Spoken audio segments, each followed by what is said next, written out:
allons écouter maintenant Monsieur Issa Bamba qui va nous parler de l'accompagnement des entreprises dans la transformation numérique.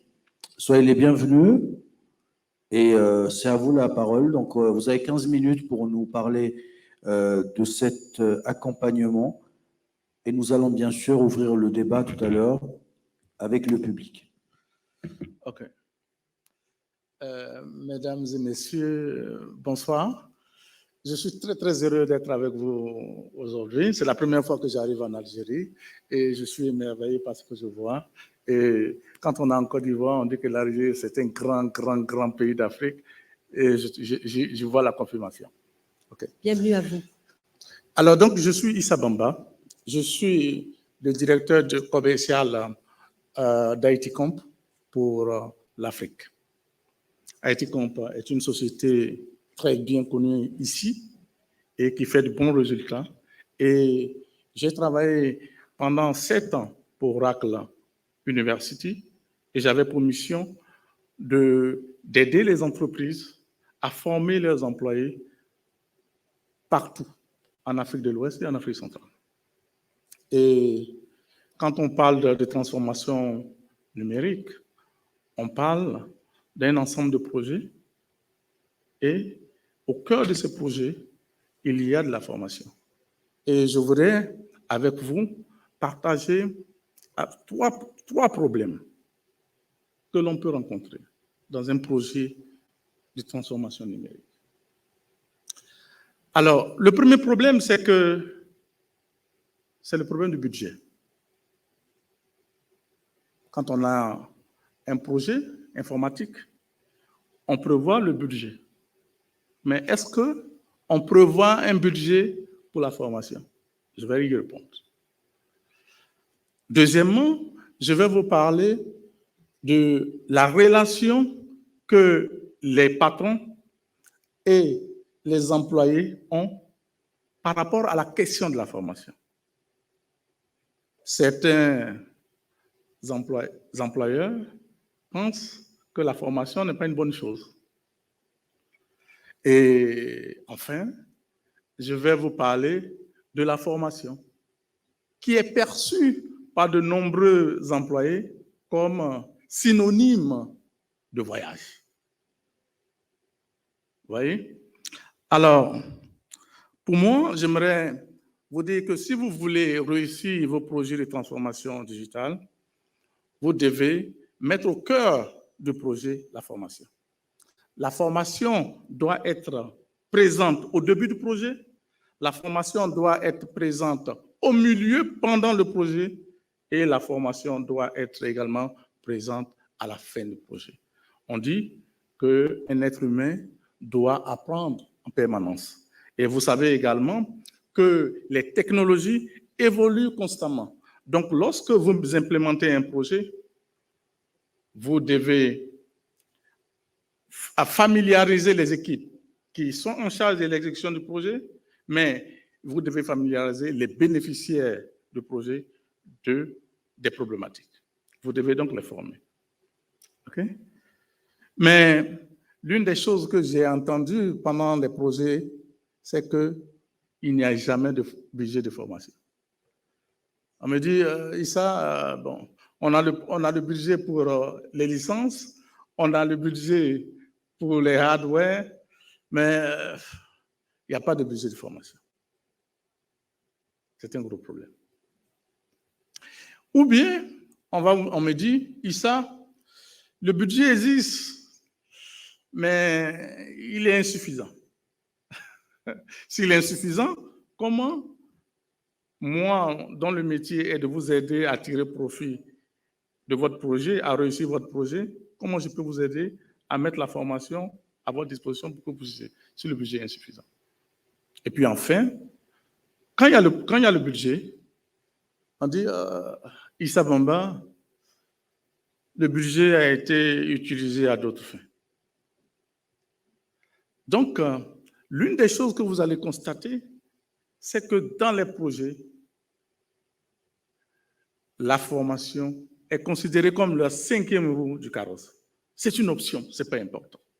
Donc, je voudrais attirer votre attention sur ce fait s'il vous plaît, pour vos projets, pour que vous réussissiez vos projets, accordez une grande importance à la formation et au budget formation. Le deuxième point que j'aimerais toucher, c'est que la formation n'est pas faite pour les employés. Certains patrons considèrent que la formation des employés offre l'opportunité aux employés, non pas de contribuer à la réussite de l'entreprise, mais quand on forme les employés, on leur donne l'opportunité de demander des augmentations de salaire. Donc, comme je ne veux pas donner des augmentations de salaire à mon employé, même si je suis en train de faire un projet qui est très important, je ne le forme pas. Et ça, c'est un gros problème. Ou bien, ils vous disent, lorsqu'on forme un employé, même il va saisir cette opportunité pour quitter l'entreprise. L'entreprise va le former, il va acquérir de meilleures compétences, il va se développer et à partir de cela, il devient une opportunité pour les concurrents. Donc le chef d'entreprise dit, moi, je ne veux pas investir en faveur de mon concurrent. La formation, ce n'est pas pour le concurrent qu'on le fait. Enfin, ce que j'aimerais dire par rapport à ces observations que je fais, j'aimerais dire au chef d'entreprise, ce n'est pas parce que vous avez formé un employé qu'il vous demande une augmentation. Ne recherchez pas les causes des prétentions de vos employés dans la formation que vous leur donnez. Okay? Et ce n'est pas parce que vous avez formé, vous ne formez pas votre employé qu'il ne quittera pas votre entreprise. Et d'ailleurs, si vous le gardez chez vous et que vous ne le formez pas, au lieu d'être un plus, il va être un fardeau pour vous. Donc, une source de difficultés et de problèmes.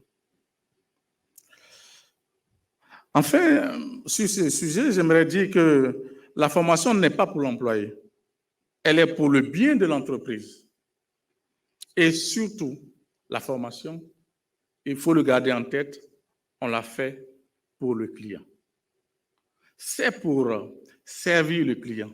C'est pour satisfaire les attentes du client que l'on forme, que l'on fait des formations au sein des entreprises. C'est pour satisfaire les attentes du client que les entreprises engagent des projets, font de la transformation pour pouvoir répondre plus efficacement et de la meilleure façon possible aux attentes du client. Donc, en définitive, la formation, ce n'est pas pour l'employé. La formation, ce n'est pas pour l'entreprise. La formation, c'est pour le client. Et le client, il est roi, il mérite ça. Mais lorsque on a fait la formation, le client gagne, l'entreprise gagne et l'employé en profite. Enfin, la troisième question, le troisième sujet que j'aimerais aborder avec vous, c'est que la formation n'est pas synonyme de voyage. De nombreux employés, tout à l'heure, j'ai parlé des comportements souvent négatifs des employeurs, mais ne généralisons pas. Il y a au nombre des employeurs sérieux, ouverts, qu'il faut encourager. Mais je vais parler cette fois-ci des problèmes qu'on peut avoir avec les employés. De nombreux employés n'accordent aucun intérêt à une formation faite localement. Proposez-lui une formation SAP. Dites-lui que la formation SAP va avoir lieu à Alger. Il va bouder. Parce que pour lui, une formation, c'est une formation qui lui permet d'aller à Paris pour faire une photo devant la Tour Eiffel et la publier sur Facebook. OK? Pourtant, dans mon expérience en tant que responsable commercial formation chez Oracle, je peux vous dire que, par exemple, l'une des formations les plus demandées, Oracle Database Administration Workshop, est un cours de 5 jours. Ce cours, lorsqu'il est fait en Afrique coûte autour de 1 300 $. Ce même cours, lorsqu'il est fait à Dubaï, il coûte autour de 2 000 $. Ce même cours, lorsqu'il est fait à Paris, il coûte 3 300 €. Donc, une formation faite souvent par le même formateur, avec le même contenu, s'il est fait à Alger, il va coûter 3 fois moins cher. Pourtant, les employés veulent aller faire cette formation à Paris. Mais lorsqu'ils vont à Paris, il faut payer en plus de la formation les frais de voyage et de séjour. Ce qu'ils ne gardent pas en tête, c'est que si l'entreprise, sous leur pression, accepte de les envoyer à Paris, au lieu de faire 1, 2, 3, 4 formations, ils ne pourront faire qu'une seule formation. Et cela est à leur détriment. Donc, j'aimerais attirer l'attention des employés qui sont ici pour dire, s'il vous plaît, l'Afrique a besoin de compétences hautement qualifiées. Et pour que vous soyez des compétences hautement qualifiées, il faut que vous suiviez un cursus de formation suffisamment large. Et pour que ce cursus de formation soit suffisamment large, il faut tenir compte des questions budgétaires, des questions financières, des contraintes financières de vos employeurs. OK? Donc, j'aimerais conclure mon propos en attirant votre attention sur quelques chiffres. Pour moi, l'Algérie, je suis très heureux d'être ici aujourd'hui en Algérie, parce que l'Algérie a engagé une grande lutte contre le colonisateur. Et l'Algérie a gagné cette lutte. Si l'Algérie a gagné cette lutte, ça veut dire que un colonisateur n'est pas mieux que l'ancien colonisé. En Afrique, aujourd'hui, d'où je viens, la question de la relation entre les Africains et la France est un débat. Souvent, je me demande comment un petit pays comme la France peut être le maître de toute l'Afrique. Alors, je vais vous donner quelques chiffres. La France est un pays, l'Afrique est un continent de 54 pays. Selon les dernières estimations de la Banque mondiale, pour l'année 2021, la population de la France était d'environ 67 millions. En comparaison, la population de l'Afrique était d'environ 1,370 milliard. La population de l'Afrique est donc 20 fois supérieure à la population de la France. Un autre chiffre.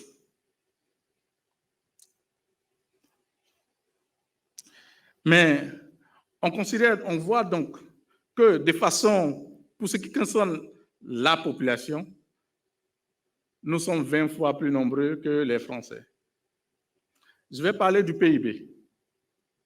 Le PIB, c'est l'indicateur qui permet de montrer la richesse dans un pays, produit dans un pays. Et que dit la Banque mondiale au sujet du PIB, de la France et de l'Afrique? En 2020, le PIB de la France était de 2 716 milliards de dollars américains. 2 716 milliards de dollars américains. Pendant ce temps, le PIB des 54 pays africains, la richesse produite par 1,3 milliard personnes était de 2 502 milliards de dollars. En d'autres termes, la richesse produite par 67 millions de Français est plus importante que la richesse produite par 1 milliard d'Africains. Alors, question. Un Français a-t-il 20 cerveaux? Pourquoi la France est-elle plus riche que l'Afrique? qui est considéré comme le berceau de l'humanité. À mon avis, c'est à cause de la connaissance. C'est à cause de l'éducation. C'est à cause de la formation. Alors, si nous voulons faire la transformation numérique sans investir sérieusement dans la formation, nous continuerons malheureusement à être placés au fond de la classe de l'humanité.